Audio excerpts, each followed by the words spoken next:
देख रहे हैं डंके की चोट पर। मैं हूं आपके साथ प्रीति रघुनंदन।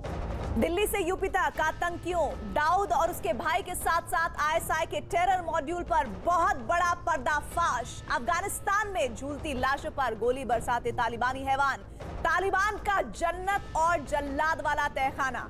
रेप की एफआईआर के बाद एलजेपी सांसद ने अदालत से क्या कहा?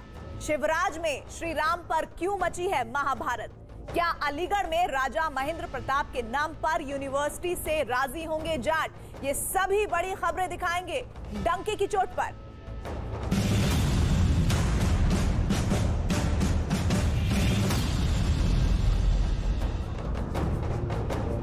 दिल्ली पुलिस की स्पेशल सेल को बहुत बड़ी कामयाबी हाथ लगी है। स्पेशल सेल ने अलग अलग राज्यों से 6 आतंकियों को गिरफ्तार किया है। बताया जा रहा है कि ये आतंकी देश के अलग अलग इलाकों में बड़े आतंकी हमले की साजिश रच रहे थे। चौंकाने वाली बात यह कि इस टेरर मॉड्यूल को ऑपरेट करने में अंडरवर्ल्ड दाऊद इब्राहिम के भाई अनीस इब्राहिम का नाम भी सामने आ रहा है।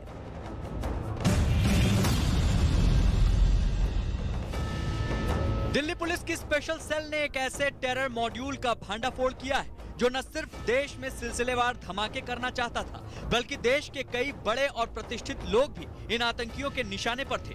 स्पेशल सेल ने महाराष्ट्र, दिल्ली और यूपी में छापेमारी करके इस टेरर मॉड्यूल से जुड़े 6 आतंकियों को गिरफ्तार किया है। सभी 6 आतंकी भारत के ही रहने वाले बताए जा रहे हैं। जानकारी के मुताबिक स्पेशल सेल ने जिन 6 आतंकियों को गिरफ्तार किया है, उनमें से 2 आतंकी पाकिस्तान से ट्रेनिंग ले चुके हैं। पाकिस्तान से ट्रेनिंग लेकर आए आतंकियों का नाम ओसामा और जावेद बताया जा रहा है। इनके पास से स्पेशल सेल ने भारी मात्रा में विस्फोटक और हथियार बरामद किए हैं। ओसामा इलियास सामी, ये जामिया नगर दिल्ली का रहने वाला है, एज 22 ईयर्स। थर्ड है मूलचंद एलियस लाला, 47 ईयर्स, रायबरेली यूपी का रहने वाला है। जिशान कमर, ये इलाहाबाद यूपी का रहने वाला है, 28 ईयर्स। पांचवा है मोहम्मद अबू बकर, ये बहराइच यूपी का रहने वाला है, और लेकिन अभी आजकल हाल फिलहाल में ये दिल्ली में रह रहा था, इसकी एज 23 ईयर्स। और आखिरी मोहम्मद आमिर जावेद, ये लखनऊ का रहने वाला है, 31 साल में। खबर तो ये भी आ रही है कि इस टेरर मॉड्यूल की जिम्मेदारी दाऊद इब्राहिम का भाई अनीस संभाल रहा था। मैं जानना चाहूंगा कि किस तरह से आता है? हमारे को सेंट्रल एजेंसी से इनपुट मिली थी, उसी के बेसिस पे हमने ऑपरेशन लॉन्च किया था। अंडरवर्ल्ड का कनेक्शन? अंडरवर्ल्ड कनेक्शन ये है कि लग रहा है कि जो वहाँ से पाकिस्तान से कोऑर्डिनेशन जो हो रहा था, वो अनीस इब्राहिम वहाँ से कर रहा था। दाऊद इब्राहिम का भाई? जी हाँ। दिल्ली पुलिस की स्पेशल सेल ने जिस टेरर मॉड्यूल के आतंकियों को गिरफ्तार किया है, उन्हें अंडरवर्ल्ड और पाक की खुफिया एजेंसी आईएसआई का पूरा समर्थन होने की बात सामने आ रही है। इन्हें आतंकी ट्रेनिंग कराने के लिए आईएसआई ने पूरी प्लानिंग की थी, साथ ही अंडरवर्ल्ड भी इसमें शामिल रहा है। सूत्रों के मुताबिक एटीएस के साथ मिलकर प्रयागराज में छापेमारी की गई थी। इस छापेमारी को स्पेशल सेल द्वारा मिले गए इनपुट के जरिए अंजाम दिया गया था। बताया जा रहा है कि एटीएस को प्रयागराज के करेली में संदिग्ध लोगों की जानकारी मिली थी, जिसके आधार पर करेली इलाके को चारों तरफ से घेर लिया गया। यूपी एटीएस आज राजधानी लखनऊ के साथ ही साथ रायबरेली, प्रतापगढ़ और प्रयागराज में छापेमारी कर रही है। प्रयागराज की अगर बात करें तो यहाँ पर सुबह से छापेमारी चल रही है। सुबह करीब 5 बजे यहाँ पर एटीएस की टीमें पहुंची और जिला पुलिस से उन्होंने मदद मांगी, जिसके बाद करेली और खुलदाबाद थाना पुलिस उनके साथ लगाई गई। करेली इलाके के साथ ही साथ इस वक्त भी नैनी के दांडी महवा में ये छापेमारी कार्रवाई चल रही है। ओसामा और जिसान नाम के 2 व्यक्ति गिरफ्तार किए गए। इसके अलावा 1 व्यक्ति और गिरफ्तार किया गया है। ये बात पता चल रही है कि इनके पास आईएसआई से फंडिंग होती थी। सूत्रों के मुताबिक एटीएस ने फिलहाल 3 लोगों को हिरासत में लिया है और अब उनसे पूछताछ की जा रही है। आरोपियों के कब्जे से असलहे और बारूद भी बरामद हुए। इस छापेमारी के दौरान एटीएस के साथ बम निरोधक दस्ता और डॉग स्क्वाड भी मौजूद था।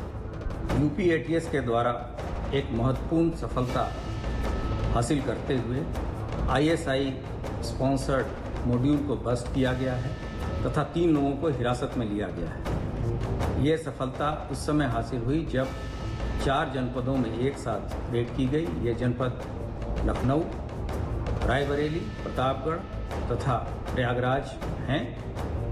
एक लाइव आईईडी भी प्रयागराज जनपद से बरामद हुआ है, जिसको मौके पे बॉम्ब डिस्पोजल स्क्वाड के द्वारा निष्क्रिय या निष्प्रयोजित किया जा रहा है। बताया जा रहा है कि जल्द एटीएस इस मामले में कुछ बड़ा खुलासा करेगी। खबर तो ये भी आ रही है कि आईएसआईएस और अफगानिस्तान स्थित आतंकी संगठन भारत में एक बड़े आतंकी हमले की साजिश रच रहे हैं। सूत्रों से मिली जानकारी के मुताबिक त्योहारों से पहले आतंकी संगठन आईएसआईएस भीड़भाड़ वाले इलाकों और मंदिरों को अपना निशाना बना सकते हैं। और इतना ही नहीं, आतंकियों के निशाने पर दक्षिणपंथी नेता भी हैं। बड़ी खबर यह है कि इस टेरर मॉड्यूल में फंडिंग से लेकर हथियारों की जिम्मेदारी अंडरवर्ल्ड डॉन दाऊद इब्राहिम का भाई अनीस इब्राहिम संभाल रहा था। स्पेशल सेल ने इस मामले में लाला नाम के जिस शख्स को गिरफ्तार किया है वो भी अंडरवर्ल्ड के लिए ही काम करता है। और इस बीच एक ब्रेकिंग न्यूज है कि आतंकी और आईएसआई के साथ साथ अंडरवर्ल्ड के साथ इनके कनेक्शन को लेकर इस वक्त बहुत बड़ी ब्रेकिंग न्यूज आ रही है। दिल्ली पुलिस की स्पेशल सेल और यूपी एटीएस ने मिलकर 6 आतंकियों को गिरफ्तार किया है। स्पेशल सेल के मुताबिक जिन 6 आतंकियों को गिरफ्तार किया गया है उनमें से 2 ने पाकिस्तान के आतंकी कैंप में ट्रेनिंग ली है और वहां से ये भारत के कई राज्यों से सीरियल ब्लास्ट के इरादे से साजिश रच रहे थे। स्पेशल सेल के मुताबिक खुफिया एजेंसियों से जानकारी मिली थी कि इन आतंकियों के मॉड्यूल में आईएसआई और अंडरवर्ल्ड डॉन दाऊद इब्राहिम के भाई अनीस इब्राहिम की भी बड़ी भूमिका है। कई राज्यों में इनका नेटवर्क फैला है। स्पेशल सेल की छापेमारी में महाराष्ट्र का रहने वाला एक आतंकी कोटा से गिरफ्तार किया गया है। 3 लोग यूपी एटीएस की मदद से पकड़े गए हैं और 2 लोगों के बारे में दिल्ली से जानकारी मिली और दिल्ली से उनकी गिरफ्तारी हुई है। स्पेशल सेल ने यह भी पर्दाफाश किया है कि 2 लोग इनमें से मस्कट गए और फिर वहां बोट से इन्हें पाकिस्तान ले जाया गया और इसके बाद ये लोग आतंकी ट्रेनिंग लेकर दिल्ली आए। स्पेशल सेल का दावा है कि पाकिस्तान में ट्रेनिंग लेने वाले दोनों आतंकियों ने बताया कि इनके साथ 14 लोग बंगाली भाषा बोलने वाले थे और इन्हें पाकिस्तान में एक फार्म हाउस में 15 दिनों तक हथियार चलाने की ट्रेनिंग दी गई। और दाऊद इब्राहिम का भाई अनीस इब्राहिम इन 6 आतंकियों में से एक टीम को लीड कर रहा था। उसका मुख्य काम इन आतंकियों की फंडिंग का था। स्पेशल सेल के मुताबिक आतंकियों ने 2 टीमें बनाई थी और एक टीम का काम था हमला करना। दूसरी टीम भारत में त्योहारों के दौरान देश भर में ब्लास्ट के लिए शहरों की रेकी कर रही थी। टेक्निकल सर्विलांस के जरिए इस साजिश के तार सामने आए हैं। तो इस वक्त की ये ब्रेकिंग न्यूज आतंकियों और आईएसआई के साथ साथ अंडरवर्ल्ड के कनेक्शन को लेकर ये बहुत बड़ी खबर है। दिल्ली पुलिस की स्पेशल सेल और यूपी एटीएस ने मिलकर 6 आतंकियों को गिरफ्तार किया है। स्पेशल सेल के मुताबिक जिन 6 आतंकियों को गिरफ्तार किया गया है उनमें से 2 ने पाकिस्तान के आतंकी कैंपों में जाकर ट्रेनिंग भी ली है और वहां से भारत के कई राज्यों में सीरियल ब्लास्ट के इरादे से साजिश रच रहे थे। हमारे साथ हमारे सहयोगी इस खबर पर दीपक बिष्ट जुड़ रहे हैं। दीपक, कैसे इस पूरे नेटवर्क के बारे में, नेक्सस के बारे में पता चला पुलिस को? देखिए, स्पेशल सेल और इंटेलिजेंस एजेंसियों को एक इनपुट मिल रहा था काफ़ी दिन से और वो इनपुट था कि दिल्ली समेत उत्तर प्रदेश और महाराष्ट्र के बड़े बड़े शहरों में जहां पर ज़्यादा आबादी रहती है उन जगह पर बड़े ब्लास्ट करने की साजिश रची जा रही है। उसको लेकर सर्विलांस के जरिए और दूसरे नेटवर्किंग के जरिए जो एजेंसियाँ हैं उन्होंने इस पूरे नेटवर्क को खंगालने की कोशिश की तो उन्हें बहुत कुछ इनपुट मिला, जिसके बाद ये गिरफ्तारियाँ हुई हैं। आज सुबह से ताबड़तोड़ ये गिरफ्तारियाँ की गई हैं। 2 दिल्ली में की गई है, 1 राजस्थान के कोटा में की गई है, जबकि 3 उत्तर प्रदेश में की गई है। सबसे बड़ी बात कि प्रयागराज में आईईडी मिलना सबसे बड़ा अचंभा है उसको खुफिया एजेंसियों के लिए, लेकिन सबसे बड़ी तारीफ करनी होगी इस वक्त खुफिया एजेंसियों में दिल्ली पुलिस के साथ साथ जो जांच एजेंसियां हैं, क्योंकि बड़ा नेटवर्क का खुलासा हुआ है जिसमें पाकिस्तान जा चुके 2 ओसामा और जिशान, ये 2 ऐसे आतंकी हैं जिन्होंने वहाँ से ट्रेनिंग ली है और इसको लेकर बड़ा ब्लास्ट यहाँ पर एक बड़ा प्लान करना था, जिसको लेकर क्योंकि आने वाला समय फेस्टिव सीजन का था, चाहे वो दीपावली हो, नवरात्रि हो, और इसके साथ साथ ही भीड़ भाड़ वाले जो इलाके हैं वहाँ पर इनको टारगेट कर रहा था। इसके लिए इटालियन पिस्टल्स भी आई थी ताकि अगर किसी पर्सन को अगर टारगेट करना है तो पिस्टल का सहारा लिया जाएगा और अगर कहीं धमाके करने होंगे तो वहाँ पर आईडी का इस्तेमाल किया जाएगा बड़े स्तर पर। लेकिन अभी भी वो लोग अभी भी फरार हैं, जो 14 लोग जो बांग्ला जानते हैं और जो उस पाकिस्तानी कैंप में इन 2 ओसामा और जिशान के साथ शामिल हुए थे, उनकी तलाश जारी है। क्योंकि स्पेशल सेल का कहना है कि अभी कई गिरफ्तारियां और होनी हैं, जिसको लेकर देश के अलग अलग हिस्सों में सभी जगह पर नेटवर्क दुरुस्त किया जा रहा है और कोशिश की जा रही है कि इन सभी की गिरफ्तारी हो। क्योंकि इस बार ये धमाका एक नहीं बल्कि सिलसिलेवार ब्लास्ट करने का प्लान था और बड़ी बात इस बार ये सामने आई है इस आतंकी मॉड्यूल में कि अंडरवर्ल्ड का इसमें साथ था। अंडरवर्ल्ड इस पूरे मामले में पूरे जो मॉड्यूल था इसको फंडिंग कर रहा था। दीपक, इसमें कुछ ऐसे लोग भी थे जो मस्कट गए थे, जो खास तौर पर पाकिस्तान गए थे, जिन्होंने वहां पर ट्रेनिंग ली थी। इन 6 लोगों में से क्या वो आइडेंटिफाई हो पाए हैं? क्या वो जो आइडेंटिफाई हुए हैं उनका ताल्लुक उत्तर प्रदेश, कोटा या फिर दिल्ली से गिरफ्तार हुए लोगों में से है? बिल्कुल निश्चित तौर पर देखिए, ओसामा जो खतरनाक है वो जो है दिल्ली के जामिया इलाके का रहने वाला है। वो अपने जिशान नाम के दूसरे साथी के साथ पाकिस्तान गया था और पाकिस्तान जाने के लिए उन्हें मस्कट से बाई एयर ले आया गया था और बाई एयर ले जाने के बाद उन्हें वहाँ से शिप और बोट का सहारा लेकर पाकिस्तान के अंदर एंट्री कराई गई थी और पाकिस्तान में एक बंदरगाह के पास वहाँ पर उन्हें सबको ट्रेन कराया गया था।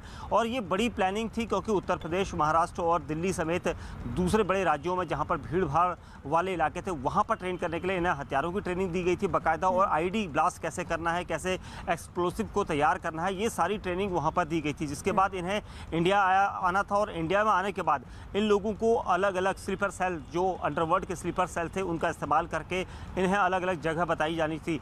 लेकिन ब्लास्ट करने से पहले जिस तरह से प्रयागराज में आईडी बरामद हुई है और इस आईडी को अभी नेस्तनाबूद किया जा रहा है क्योंकि बड़ी मात्रा में आईडी बरामद हुई है और ये कहा जा रहा है कि बड़े ब्लास्ट की प्लानिंग थी इन आतंकियों की, क्योंकि पाकिस्तान समर्थित आतंकी जो पाकिस्तान की आईएसआई इस पूरे मामले पर इस का पूरा जो मॉड्यूल था इसको आगे लेकर चल रही थी और उसके दूसरे रास्ते थे वो तय कर रहे थे अंडरवर्ल्ड की तरफ से, क्योंकि दाऊद इब्राहिम का भाई अनीश इस मामले में एक बार फिर उभर कर सामने आया है, क्योंकि अनीस अब तक इस मामले में बहुत पीछे था, लेकिन आतंकी गतिविधियों में अब उसका नाम सामने आने के बाद बहुत बड़े खुलासे होने हैं, क्योंकि कई और गिरफ्तारियां होंगी प्रीति। और सबसे अहम चीज़ यह है कि 6 लोगों की गिरफ्तारी तय करेगी, अभी कितनी और गिरफ्तारियां होंगी, क्योंकि यूपी जैसे आप कह रहे हैं कि ये 6 लोग आधार बनेंगे आने वाले समय में और गिरफ्तारियां होने के पीछे। लेकिन सबसे अहम सवाल तो ये हो जाता है कि ये गिरफ्तारियां होने की जानकारी आज ऐसे वक्त में आए जब 3 ऐसे लोग गिरफ्तार हुए उत्तर प्रदेश से। आज प्रधानमंत्री का अलीगढ़ में कार्यक्रम था और आने वाले समय में बहुत सारे कार्यक्रम होने हैं क्योंकि चुनावी दस्तक भी है।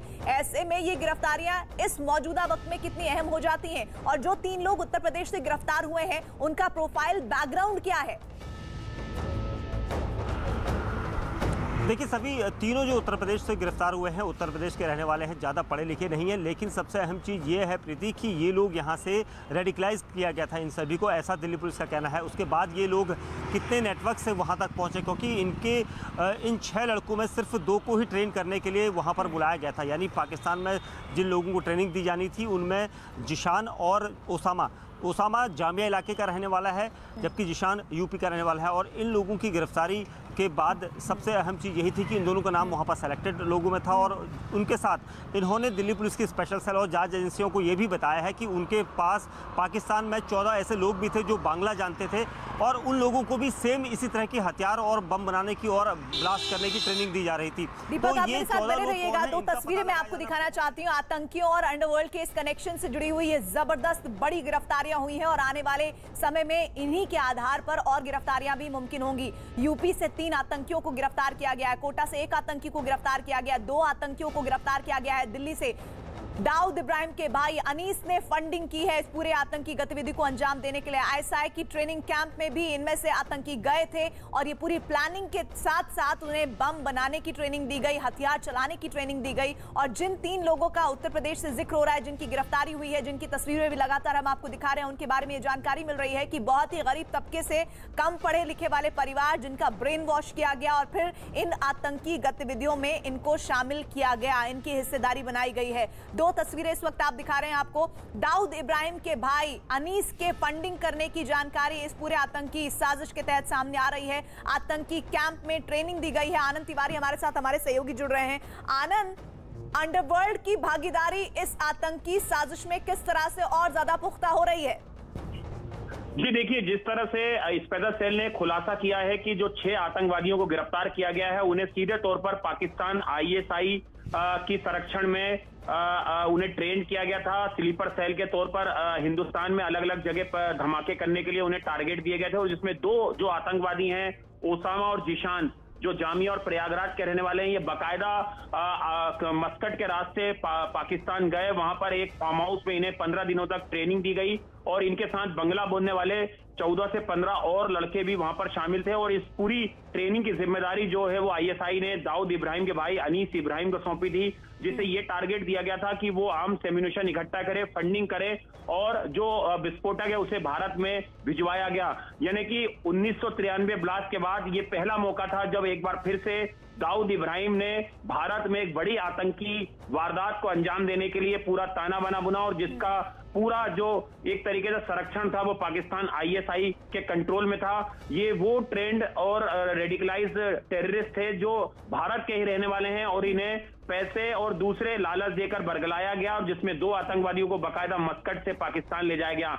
इस पूरे मामले में अभी कई और गिरफ्तारियां भी हो सकती हैं, क्योंकि लगातार एक पैन इंडिया ज्वाइंट ऑपरेशन जो है वो एजेंसियों का अभी भी काम कर रहा है। यूपी एटीएस की भी इसमें भागीदारी थी, क्योंकि प्रयागराज से भी 3 लोगों को गिरफ्तार किया गया है। कई विस्फोटक और दूसरे आर्म्स एम्यूनिशन जो हैं वो इनके कब्जे से बरामद किए गए हैं, और इस पूरी साजिश का खुलासा सेंट्रल एजेंसियों को पता चला। उसके बाद उन्होंने स्पेशल सेल को ये पूरा इनपुट दिया, और उसके बाद ये 6 लोगों की अहम गिरफ्तारी हो पाई है। इनके निशाने पर धार्मिक स्थल, बड़े नेता, अगर बोला जाए कि जो हिंदूवादी नेता हैं वो इनके निशाने पे थे। इसके अलावा जो उत्तर प्रदेश में चुनाव होना था, जो भीड़भाड़ वाली रैली होना था, वहां पर ये बड़ी स्ट्राइक करना चाहते थे। कॉन्ट्रैक्ट किलिंग तक का इनका जो है वो प्लान था। बहुत अहम बात आनंद आपने बताई है कि अब चुनावी दस्तक है उत्तर प्रदेश में, और ऐसे में रैलियां होंगी, बड़े बड़े नेताओं की होंगी रैलियां, और ऐसे में अगर उनके निशाने पर बड़े बड़े नेता हैं और धार्मिक स्थल हैं, साथ ही त्योहारी मौसम भी शुरू होने वाला है, गणेश चतुर्थी का उत्सव हमने अभी पीछे मनाया है, और ऐसे में ये बहुत बड़ी ब्रेकिंग न्यूज है। दीपक हमारे साथ जुड़े हुए हैं। दीपक, अभी भी कई गिरफ्तारियां इस मामले में होनी है और ये पूरा नेटवर्क अभी ध्वस्त नहीं हुआ है। ऐसे में चुनौती कितनी बड़ी है आने वाले दिनों में, क्योंकि अक्टूबर और अगर हम बात करें नवंबर की, तो ये वो महीने हैं जिसमें देश भर में त्योहारी मौसम रहता है। बिल्कुल निश्चित तौर पर प्रीति, बड़ी चुनौती है जो कि जांच एजेंसियां हैं, खुफिया एजेंसियां हैं उनके लिए, क्योंकि उन लोगों को तलाशना भी बहुत ज़रूरी है जो 14 लोग बांग्ला जानते हैं और जो इनके साथ इस कैंप में थे।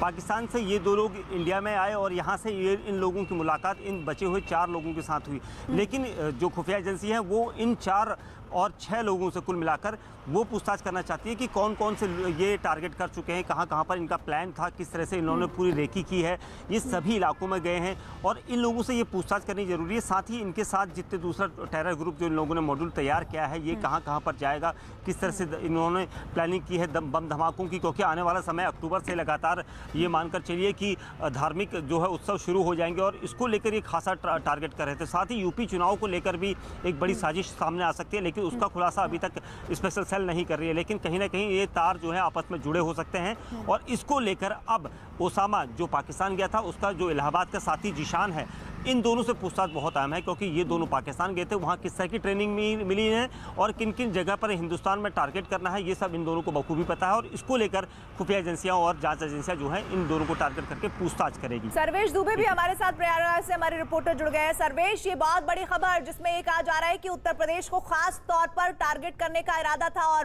बड़ी ब्रेकिंग न्यूज ये कि 6 आतंकी इस मामले में गिरफ्तार हुए हैं। सर्वेश जी, निश्चित तौर पर प्रयागराज में भी एटीएस की कार्रवाई आज सुबह से चल रही है। एटीएस की टीम जब यहाँ पहुंची तो सबसे पहले उन्होंने जिला पुलिस से संपर्क किया। डीआईजी ने खुलदाबाद और करेली थाना पुलिस की मदद दी उन्हें। इसके बाद करेली के इलाके में छापेमारी की कार्रवाई शुरू हुई थी और वहां से जीशान नाम का एक व्यक्ति पकड़ा गया है, जो कि आतंकी कनेक्शन जिसका बताया जा रहा है, आईएसआई से इसका संपर्क बताया जा रहा है और इसके साथ साथ यहाँ पर विस्फोटक भी बरामद हुआ है। और एटीएस ने इस पूरे मामले में लखनऊ में प्रेस कॉन्फ्रेंस कर जानकारी दी है। आज यूपी के 4 शहरों में लखनऊ, रायबरेली, प्रतापगढ़ और प्रयागराज में छापेमारी की जा रही है। और बात हम आपको दर्शकों को बता दें कि प्रयागराज में नैनी इलाके में जो यमुना पार का इलाका है, वहाँ के दादी महवा में अभी भी कार्रवाई इस एटीएस की चल रही है और यहाँ पर अभी भी छापेमारी की कार्रवाई हो रही है। और सर्वेश ऐसे में सवाल ये कि लगातार दबिश आज सुबह से ही दी जा रही थी, प्रयागराज में इस खबर के सामने आने के बाद किस तरह की हलचल है? देखिए, निश्चित तौर पर हड़कंप मचा हुआ है। जब कार्रवाई हो रही है तो मीडिया को भी दूर रखा गया था और एटीएस जो ये कार्रवाई कर रही थी और लोकल पुलिस को साथ में लिया था, तो लोकल पुलिस ने एक तरह से घेराबंदी कर रखी थी। मीडिया को भी जाने की इजाजत नहीं थी। काफी देर तक इस मामले को दबाए रखा गया, लेकिन करीब 12 बजते मीडिया को इस बात की जानकारी हुई कि एटीएस कोई बड़ी कार्रवाई कर रही है और उसके बाद स्थानीय पुलिस ने भी इस बात को स्वीकार किया कि लोकल पुलिस को उनकी मदद के लिए भेजा गया। लेकिन शाम होते होते इस बात की जानकारी हुई कि एक बड़ा आतंकी नेटवर्क का खुलासा एटीएस कर चुकी है और जिसमें यूपी में 3 आतंकी जो है वो गिरफ्तार किए जा चुके हैं और उसमें से एक आतंकी जो कनेक्शन है वो एक युवक गिरफ्तार किया गया जीशान नाम का और कुछ विस्फोटक बरामद किए गए। उसका कनेक्शन प्रयागराज से है, उसकी गिरफ्तारी प्रयागराज से हुई है। और चूंकि एटीएस ने इसकी पूरी जानकारी राजधानी लखनऊ में एडीजी लॉ एंड ऑर्डर ने वहां पर बताया है, एटीएस के अधिकारियों ने बताया है, लेकिन अभी भी हम आपको बताते हैं, दर्शकों को बताते हैं कि यहाँ पर अभी कार्रवाई एटीएस की चल रही है। बहुत कुछ कंक्रीट निकलकर यहाँ पर नहीं बताया जा रहा है, लेकिन ऐसा माना जा रहा है कि यूपी के कई शहरों को विधानसभा चुनाव से पहले टहलाने की साजिश थी। इसका मतलब साफ है कि जो आईएसआई से जो फंडिंग हो रही थी, उस फंडिंग के जरिए यहाँ पर विस्फोटक लाए जा रहे थे, हथियार लाए जा रहे थे, हैंड ग्रेनेड मिले हैं और चुनाव के पहले बड़ी आतंकी साजिश का पर्दाफाश यूपी एटीएस ने किया है। तो इससे ये साफ है कि बड़ी वारदात को ये अंजाम देने वाले हमारे साथ जुड़े हुए हैं। दीपक, कई बड़ी हस्तियों के नाम भी आ रहे हैं जो सामने थे, उनके टारगेट पर थे और ऐसे में राजनीतिक रसूख रखने वाले भी नेता थे। लेकिन ऐसे में अब इन आतंकियों के गिरफ्तार होने के बाद और अभी कितनी बड़ी कार्रवाई है जिसे होना बाकी है, जिसमें लगभग कहा जा रहा है कि 1.5 दर्जन और लोग हैं जो इस पूरे नेक्सस से ताल्लुक रखते हैं। देखिए प्रीति, जिस तरह से अभी सर्वेश बता रहे थे कि प्रयागराज और उत्तर प्रदेश के अलग अलग इलाकों में एटीएस लगातार छापेमारी कर रही है। दिल्ली पुलिस की स्पेशल सेल की कई टीमें उनके साथ है, चाहे वो दिल्ली में हो या दूसरी जगह हो। राजस्थान की तरफ मूवमेंट तेज हुई है जांच एजेंसियों की, तो ये महाराष्ट्र में हुई है। ये ऐसे शहर है जहाँ पर बड़ी प्लानिंग की जा रही थी और यहाँ पर ये लोग हो सकते हैं क्योंकि स्लीपर सेल इन्हें मदद कर रहा है और वो स्लीपर सेल है अंडरवर्ल्ड का, जहाँ से फंडिंग हो रही है, कैसे इन्हें किस जगह पर जाना है ये पहले से प्लानिंग की गई है। तो ये बहुत जल्दी और बहुत तेजी से इस नेटवर्क को पकड़ना है और इसको लेकर सुरक्षा एजेंसियां कोई भी कोताही नहीं बरत रही है और यही वजह है कि रात भर में छापेमारी हो रही है। सभी टीमों को आगाह किया गया है, सभी जगह अलर्ट किया गया है ताकि किसी तरह की कोई घटना को कोई आतंकी अंजाम ना दे सके। क्योंकि आप जिस तरह से 6 लोगों की गिरफ्तारी सामने आई है, पुलिस ने प्रेस कॉन्फ्रेंस की है, उत्तर प्रदेश में एडीजी ने कॉन्फ्रेंस की है, तो जाहिर सी बात है कि जो बचे हुए आतंकी हैं वो किसी भी घटना को जो उनका प्लानिंग होगा उससे पहले भी उसे अंजाम दे सकते हैं। इसको लेकर सावधानी बरतते हुए पहले उनकी अरेस्टिंग होना बहुत जरूरी है और इसको लेकर पुलिस का नेटवर्क पूरी तरह से इस वक्त काम कर रहा है और जल्द ही अगली गिरफ्तारियां भी सामने आएंगी। आनंद भी हमारे साथ जुड़े हुए हैं। आनंद, ये जानकारी मिल रही है कि पाकिस्तान के जो सेना के अधिकारी हैं उन्होंने वहां पहुंचे हुए, यहां से गए वहां पहुंचे, उन आतंकियों को ट्रेनिंग दी थी। इसके बारे में और क्या इन्फॉर्मेशन है? जी देखिए, एक और बड़ी जानकारी प्रीति स्पेशल सेल के हवाले से आ रही है कि कराची में ये ट्रेनिंग दी गई थी। पाकिस्तान के कराची में ये दोनों जो आतंकवादी थे जो भारत के रहने वाले हैं, उन्हें वहां पर ट्रेनिंग दी गई थी, 15 दिन की एक हार्डकोर ट्रेनिंग। और इसमें अब पाकिस्तान की जो आर्मी है उसका नाम सामने आ रहा है। पाकिस्तानी आर्मी की जो 2 अफसर हैं, एक जब्बार और एक हमजा, इन लोगों ने ये ट्रेनिंग इन लड़कों को दी थी और इन्हें पूरी तरह से रेडिकलाइज किया गया था। इन्हें बताया गया था कि किस तरह से स्लीपर सेल बनकर भारत के अलग अलग शहरों में रहना है, किस तरह से उनकी एक्टिविटीज रहेगी और कहां पे किस वक्त टारगेट को अंजाम देना है, किस वक्त टेरर स्ट्राइक करना है। तो एक बड़ा खुलासा हुआ है और वक्त रहते एजेंसियों को ये बड़ी कामयाबी मिली। तो भारत में एक बड़े हमले हो सकते थे, उसके पहले ही इन हमलों को रोका है एजेंसियों ने। और इस पूरे मामले में जैसा कि दीपक भी बता रहे हैं कि अभी लगातार special cell, UP ATS, Maharashtra ATS की जो टीमें हैं वो अलग अलग जगह पर रेड कर रही हैं, क्योंकि जो बंगला बोलने वाले जो 15 लोग थे वो कहां हैं, क्या वो इंडिया वापस आ चुके हैं और इंडिया में कहां कहां पे उन्होंने अपना सेफ हाउस बनाया है, वो किस तरह से स्लीपर सेल के तौर पर भारत में स्ट्राइक कर सकते हैं। ये अब एजेंसियों के लिए बड़ी चुनौती है, उन 15 लोगों को चिन्हित करना। ये जो बांग्ला बोलने वाले 15 लोगों की आप बात कर रहे हैं, ये बांग्ला भाषा से ताल्लुक होने का भी कोई कनेक्शन है? आनंद,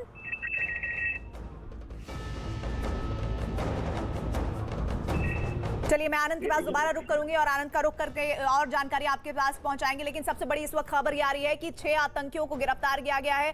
दीपक बिश हमारे साथ जुड़े हैं। दीपक, कोई और इन्फॉर्मेशन इस वक्त?